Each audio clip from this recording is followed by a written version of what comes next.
안녕하세요. 프라임 인터뷰 이은영입니다. 이 기록문화도시 청주에서 아주 의미 있는 기록 작업을 하는 사람들이 있습니다. 우리 가족, 우리 이웃들의 평범한 일상을 담아서 이 보통 사람들의 자서전을 만들고 있다는데요. 오늘 프라임 인터뷰에서는 예비 사회적 기업 기억록의 대표 안보아 대표와 함께 다양한 이야기 나눠보겠습니다.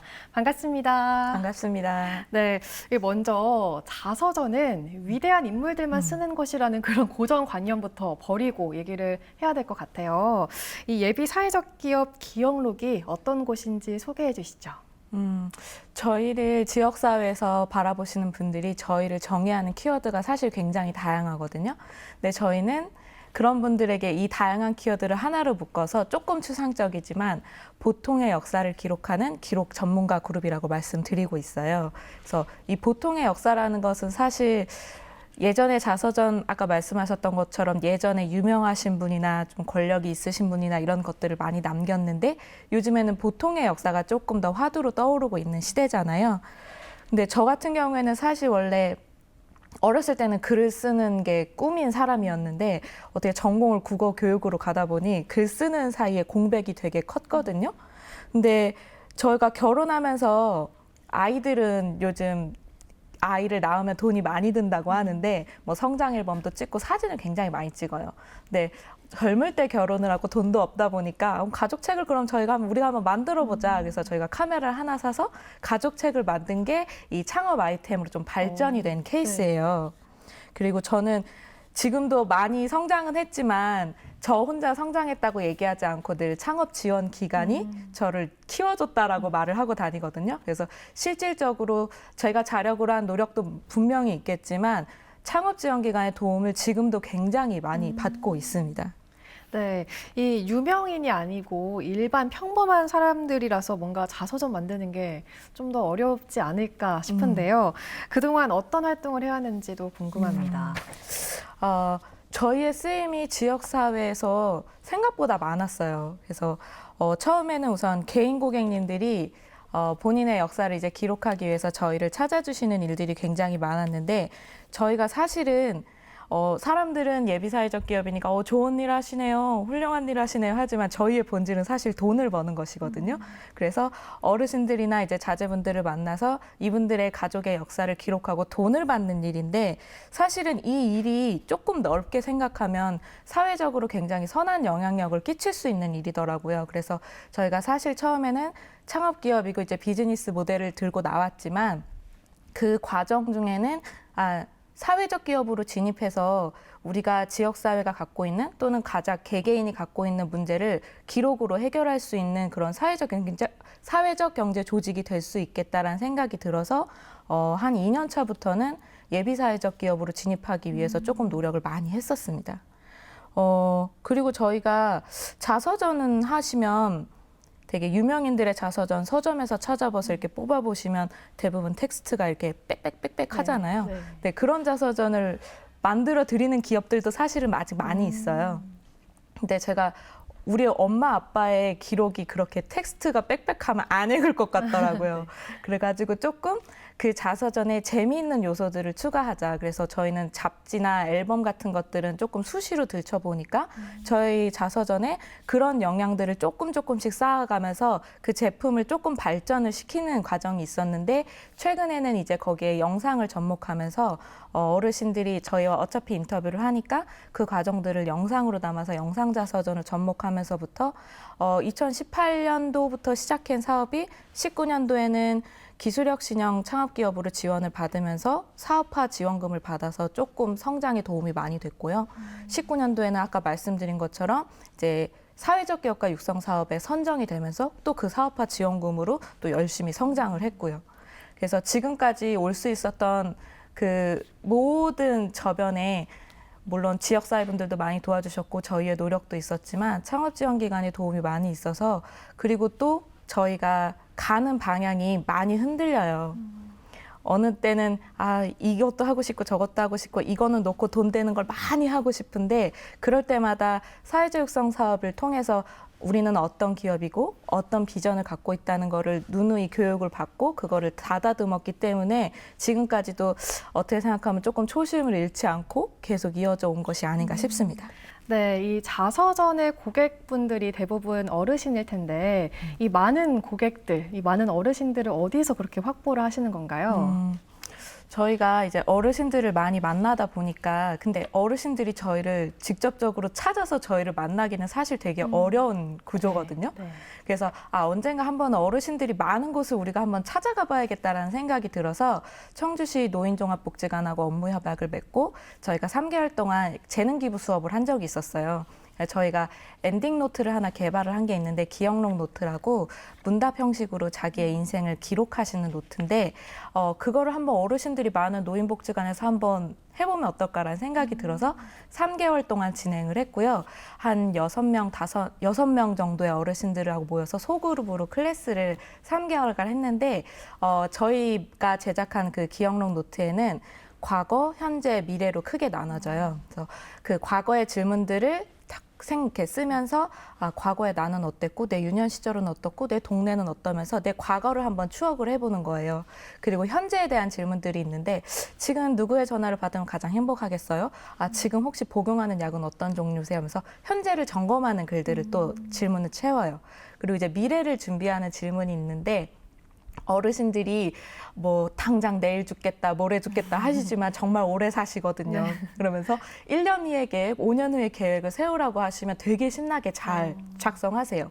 그래서 이 과정도를 통틀어 보니 단순히 저희는 이 기억록 노트를 다 작성하시면 어머님, 아버님 생애 기록집이 돼서 되게 기념이 되실 거예요 라고 이렇게 추천을 해드렸던 거였는데 어르신들이 과거를 생각하고 현재를 점검하고 미래를 하면서 예전에 되게 우울감이 짙고 이제 다 늙어서 뭐 해가 아니라 이 노트를 탁 덮으시는 순간 나 당장 내일 뭐 할 거야.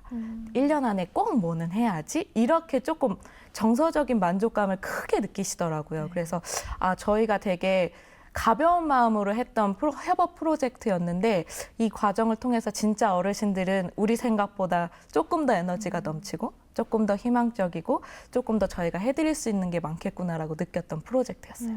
네. 근데 이 방송을 보고 계신 분들은 평범한 사람들이 자서전을 만든다고? 이 책 한 권이나 나올까?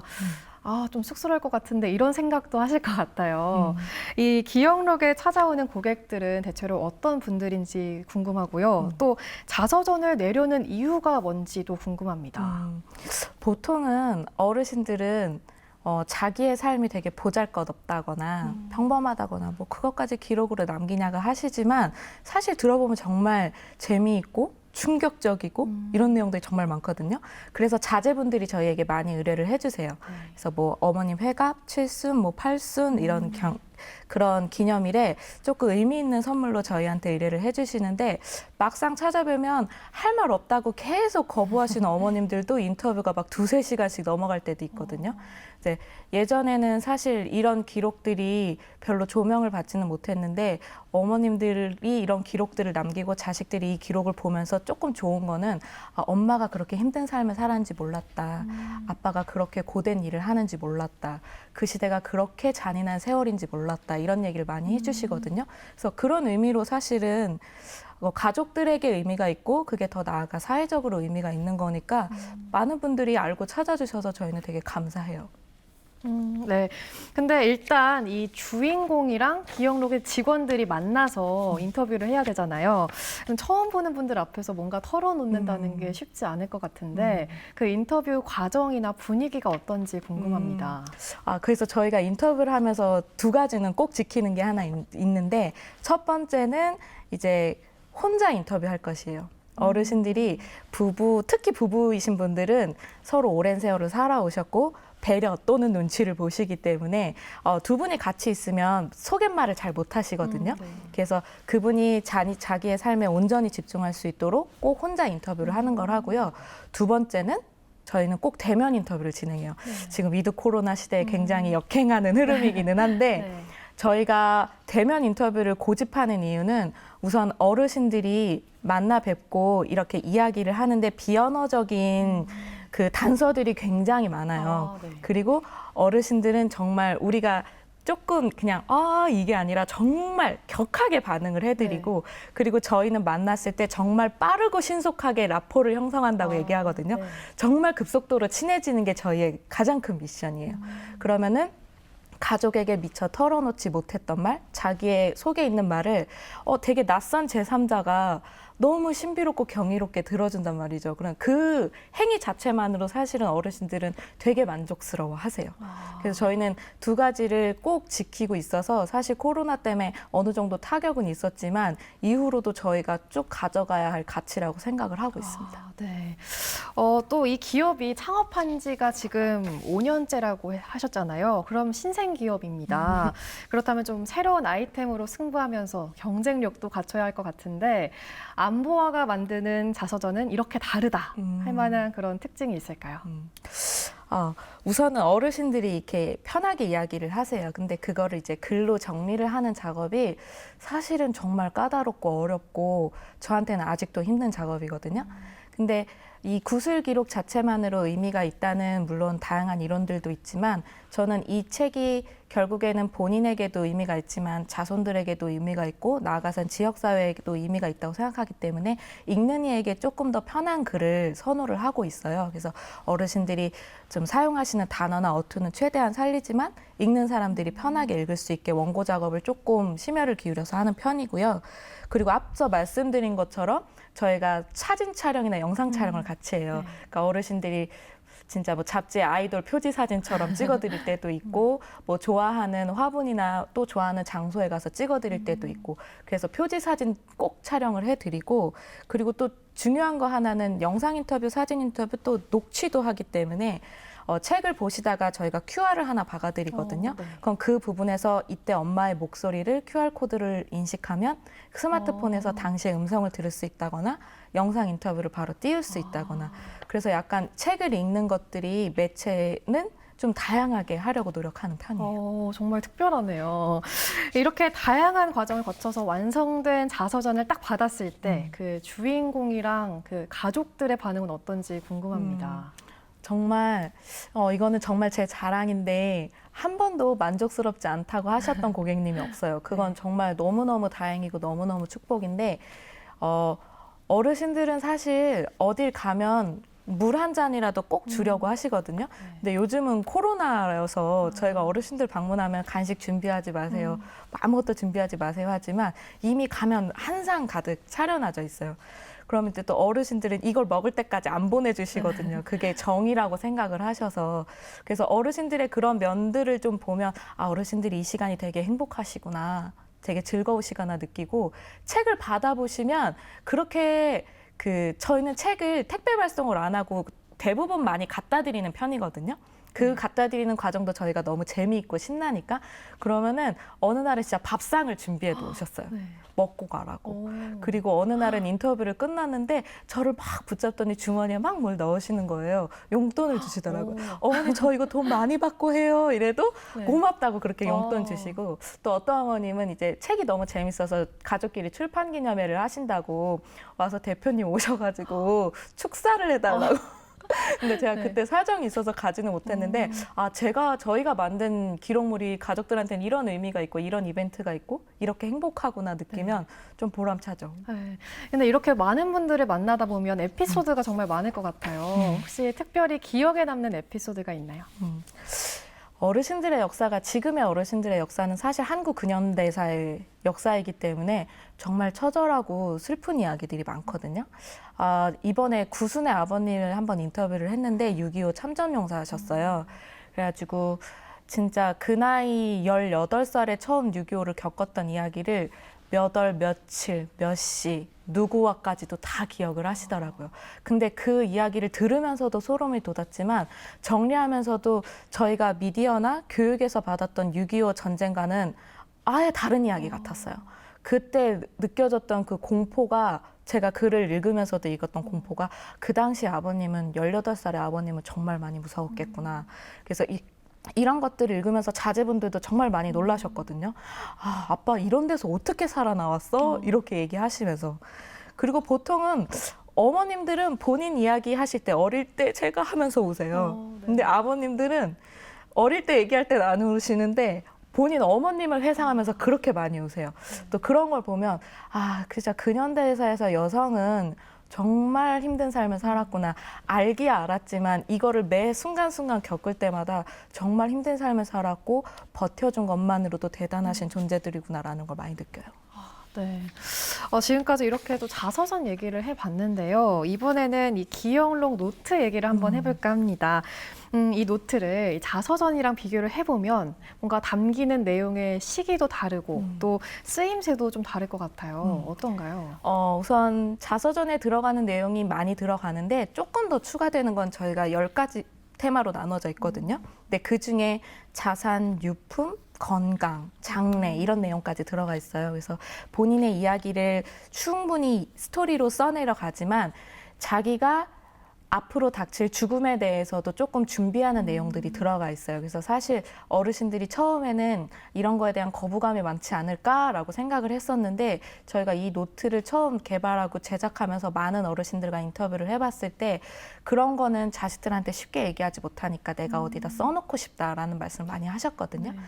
그래서 내 장례식 때는 많이 울지 말고 무슨 노래를 틀어다오 뭐 이런 것도 써주시고 나는 화장하지 말고 수목장을 해다오 뭐 이런 얘기도 쓰시고 되게 재밌는 내용들을 쓰셔서 이거 한 권을 하면은 자식들도 보면서 우리 엄마가 이런 삶을 살아왔구나 느끼고 있지만 앞으로 우리 엄마는 이런 삶을 원하고 있구나도 깨달을 수 있어서 어르신들이 조금 쉽게 이렇게 쓰실 수 있도록 뭐 종이 질감이라든지 텍스트 크기라든지 조금 신경 써서 만들었어요. 네. 이 노트에 담긴 내용이 지금 보면 조금 뭐 소소해 보일 수도 있지만 나중에 후손들은 계속해서 꺼내보고 싶을 것 같아요. 그리고 그렇게 계속 간직하다 보면 또 집안의 보물, 가보가 되지 않을까 싶습니다. 프라임 인터뷰 오늘은 보통 사람들의 자서전을 만드는 안보아 대표와 함께하고 있는데요. 계속해서 이야기 더 나눠보겠습니다.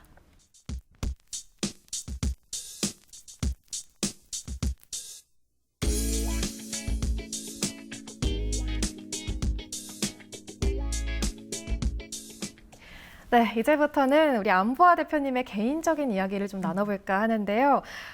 전업주부로 7년 동안 생활하시다가 또 새롭게 일을 시작하셨다고 들었어요. 어떻게 세상에 나설 용기가 생겼나요? 사실은 안 나갈 줄 알았어요. 그 아이를 키우면서 보통의 근로시간이 9 to 6잖아요. 네. 도저히 안 되겠더라고요. 그리고 저는 아이를 낳으니까 막상 내 아이에 대한 욕심이 엄청 커져요. 그래서 누군가에게 맡기고 그럴 수도 있지만 또 직접 키워보고는 싶은데 또 내 일은 하고 싶고 이런 갈등의 과정들이 너무 많이 있었기 때문에 이럴 바에는 돈도 많이 못 벌 것 같고 그냥 아이를 키우자라고 7년을 아이를 키우면서 저희끼리는 그 시간은 굉장히 낙원과 같은 시간이었다고 얘기를 해요. 그 시간만큼은 사실은 많은 경단녀들이 그 시간에도 아마 계속 고민을 했을 거예요. 일을 할까 말까 할까 말까. 근데 저는 그냥 다 닫아놓고 살았기 때문에 7년 동안 살았던 건데 되게 우연한 기회에 충북여성세일본부에서 취업공감이라는 프로그램을 했고 거기에 참여를 했는데 그게 자연스럽게 충북여성인턴이라는 취업제도와 연관이 됐거든요. 근데 그 취업제도가 조금 특이했던 게 9 to 6에서 딱 2시간을 줄였어요. 근무 시간을. 그래서 9시에 출근하면 4시에 퇴근을 하는 건데 그게 이상하게 아이를 돌볼 수 있더라고요. 네.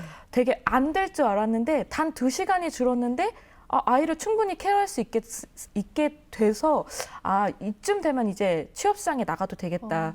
그 전까지의 취업시장에서 나의 가치는 저 밑바닥에 있었는데 단 2시간 들어드는 일자리가 나를 여기까지 끌어올렸다라는 생각이 그게 바로 아마 용기가 났던 시점이 아니었다 싶어요. 네, 이렇게 인턴으로 좀 행복하고 편안한 1년을 보냈기 때문에 또 제대로 일하고 싶다라는 그런 의욕이 생겼을 것 같은데요. 혹시 인턴을 마치고 좋은 일자리는 찾으셨나요?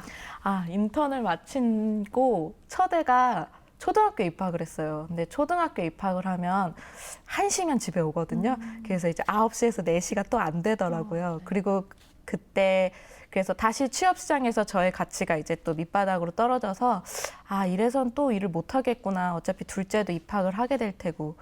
근데 그때 마침 복지관에서 어르신들 한글을 가르쳐주는 장날 교사를 모집했는데 그게 오전에 딱 2시간이었고 내수에 장날만 갔으면 됐어요. 그래서 한번 사회생활을 해봤으니까 그래도 이렇게 사소한 거라도 조금 흐름을 끊지 말자 시작해서 계속 이어가게 됐는데 그때 이제 어머님들을 만난 거예요. 근데 이제 글을 모르는 어머님들한테 이제 가나다라부터 알려드리는데 그 시간을 너무 행복해 하시는 거예요. 그리고 그 행복의 에너지라고 저는 늘 얘기를 하고 다니는데 그래서 그때 제가 셋째를 임신을 해서 입덧을 하면서 배가 불러오면서 어머님들과 그 과정을 다 같이 해서 그때 제가 친정 할머니가 한 10분이 넘게 있는 느낌이 들더라고요. 네. 그래서 어차피 가족책도 만들어 봤고 어머님들과 글을 또 써봤고 그러면은 내가 나중에 이것들을 사업 아이템으로 잘 엮을 수 있지 않을까? 그런 것들의 바탕이 됐던 시간들이었어요. 뭔가 운명처럼 흘러갔던 느낌이 네. 있어요. 그렇게 해서 이 자서전 사업을 시작하게 되신 거군요. 또 결혼, 출산, 육아 이걸로 인해서 아까 말씀하셨던 경단녀, 이 경력 단절녀가 된 거잖아요. 이 일과 가정 이 두 가지를 병행하면 정말 힘들 것 같아요. 어떤가요? 네, 힘들어요. 힘들고 요즘은 또 이제 경력 단절 여성이라는 표현보다는 경력 보유 여성이라는 표현을 쓰는데 사실 저는 경력 단절 여성이 조금 더 어감이 많이 붙거든요. 아이를 키우면서 일을 한다는 게 제가 창업을 시작한 이래 셋째 출산과 창업을 동시에 시작을 했어요. 그래서 갓난아이는 제가 모유수유를 했기 때문에 엄마와 떨어질 수가 없거든요. 근데 창업을 했으니 여기저기 쫓아다녀야 될 곳이 많았는데 갈 때마다 느끼는 것은 사회가 일하는 여성에게 편견을 가질 수도 있지만 일하는 여성과 일하는 여성의 자녀들에게도 그렇게 친절한 사회가 아니라는 거를 좀 많이 느꼈어요. 네. 그래서 아기띠를 하고 멘토링을 가고 아기띠를 하고 교육을 듣는 그 과정들이 포기하고 싶은 순간들이 그래서 되게 많더라고요. 그래서 이거를 굉장히 젠더 이슈로 몰아가는 젠더 이슈로 생각하시는 분들도 많은데 저는 이거의 기점에 일하는 여성, 아이 키우는 여성이 아니라 일하는 남성, 아이 키우는 남성도 충분히 전제가 되어 있거든요. 그러면 아이를 키우는 아빠들도 일을 하기 좋은 세상이 돼야 되잖아요. 근데 사실은 효율이라는 측면으로 일하는 여성에게 모든 것이 다 들어가는 건 저는 굉장한 폭력이라고 생각하고 있거든요. 근데 그 가치관을 저희 신랑이 좀 잘 이해를 해줬어요. 그래서 지금도 코로나 때문에 아이들이 등원 중지, 등교 중지 또는 이제 학원을 못 가는 다양한 일들이 생길 때 그도 육아의 1차적 책임자로서 저도 뭐 일을 비우고 아이를 볼 때도 있지만 그도 연차를 내고 아이를 보고 그런 과정들을 동거동락하면서 좀 둘이 잘 극복해 온 것 같아요. 그래서 창업을 하면서 어려운 순간마다 그래도 저의 가장 큰 버팀목은 그래서 신랑이었던 것 같아요. 얘기를 듣다 보니까 정말 대단하시다는 생각이 듭니다. 이 또 자서전에 대해서 고정관념을 깨트리는 또 하나의 프로젝트를 하셨다고요. 이 청년들의 자서전을 만들었다고 들었는데 저도 젊은 세대지만 요즘 젊은 세대들은 이 기록에 대해서 어떻게 생각을 하고 있나요? 근데 사실 저는 그런 말 되게 좋아하는데 고조선 이래 이렇게 기록을 많이 하는 인류는 없을 거예요. 저희는 스마트폰이 있으니까 네. 젊은 친구들이 사실 기록을 굉장히 많이 해요. 근데 우리가 생각하는 긴 글이나 긴 책이 아니어서 그렇지 그들은 자기를 끊임없이 관찰하고 끊임없이 기록을 하고 있거든요. 근데 제가 이제 30대 중반이니까 제가 청년 프로젝트로 맡은 건 저보다 한 10년 아래인 다음 세대인 20대 초중반의 청년들이었는데 저 때만 해도 취업의 장벽이 높았지만 지금의 청년들은 정말 거의 절벽에 몰려 있잖아요. 그래서 그들을 만나면서 그들의 우울감이나 그들의 실패감 또 그들의 자괴감이 본인에게서 비롯되었다는 피해의식이 굉장히 많더라고요. 하지만 그거는 사회 구조적인 문제도 분명히 있거든요. 그래서 그런 친구들을 만나면서 그들의 우울감이 어느 정도이고 근데 그들이 자기의 삶을 기록하면서 그래도 나 이거는 괜찮았어. 써보니까 나름 내 삶의 의미가 조금 찾아지는 것 같아. 저 이거 10년 후에 한 번 더 써볼래요. 이런 반응의 친구들이 있었거든요. 그래서 그 친구들이 별 쓸 내용이 있을까 싶었는데 정말 잘 쓰고 정말 많이 쓰더라고요. 그리고 정말 많이 울고 많이 힘들어하고 또 많이 깨고 나왔어요. 네. 그래서 그런 기록 프로젝트가 청년들한테도 의미가 있어서 좀 보람이 있었어요. 저도 한번 해보고 싶어요. 하시면 좋습니다. 앞서 그 기업을 소개하면서 이 개인의 기록을 넘어서 마을의 기록으로 확장하고 있다 이렇게 설명해 주셨는데요. 이 말하자면 이 기억록이라는 회사가 이 단체 손님을 맞이한 셈이잖아요. 이 프로젝트 어떤 건지 설명해 주시죠. 제가 사는 지역이 참 축복을 받았다고 생각하는 게 제가 2018년도에 창업을 했는데 청주가 문화도시가 올해로 3년 차거든요. 저는 창업 5년 차고. 근데 이제 청주가 문화도시를 지정되면서 기록 문화 창의도시라는 타이틀을 가지게 됐어요. 그러면서 그 문화도시 사업에서 저희의 쓰임이 조금 많았던 거죠.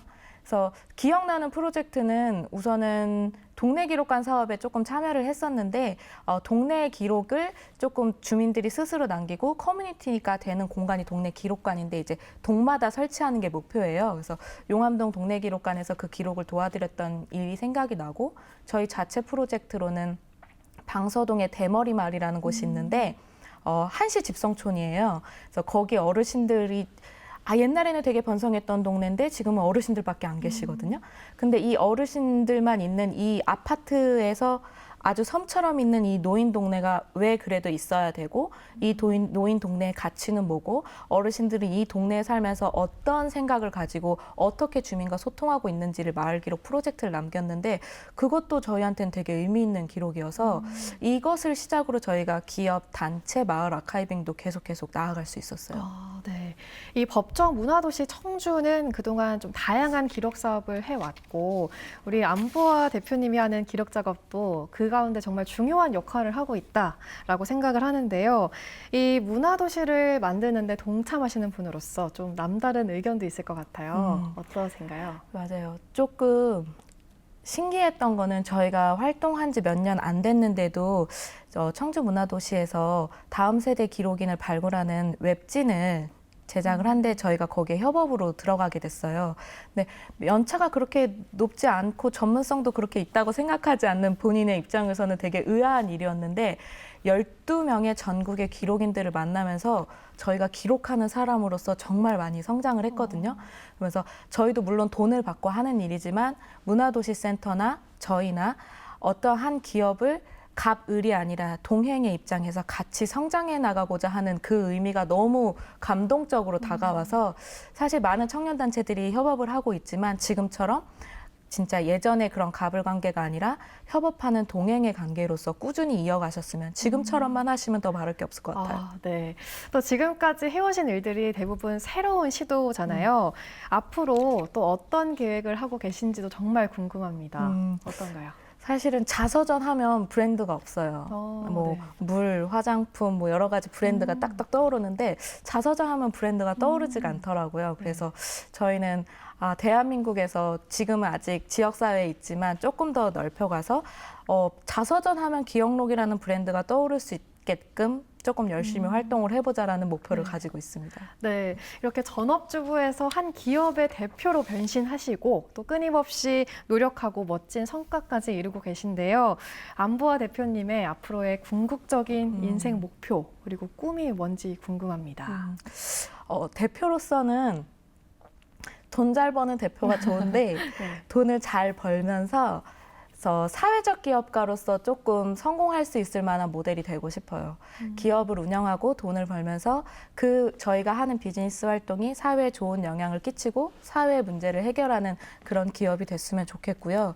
사실은 인간으로서는 제가 그렇게 부지런한 사람은 아닌데 그걸 고치기는 너무 힘들 것 같아서 게으르지만 그래도 자기 속도대로 조금 치열하게 가는 사람이 되고 싶습니다. 네, 이렇게 프라임 인터뷰 지금까지 보통 사람들의 자서전을 만드는 기업, 이 기억록의 안보아 대표와 함께했는데요. 오늘 말씀 고맙습니다.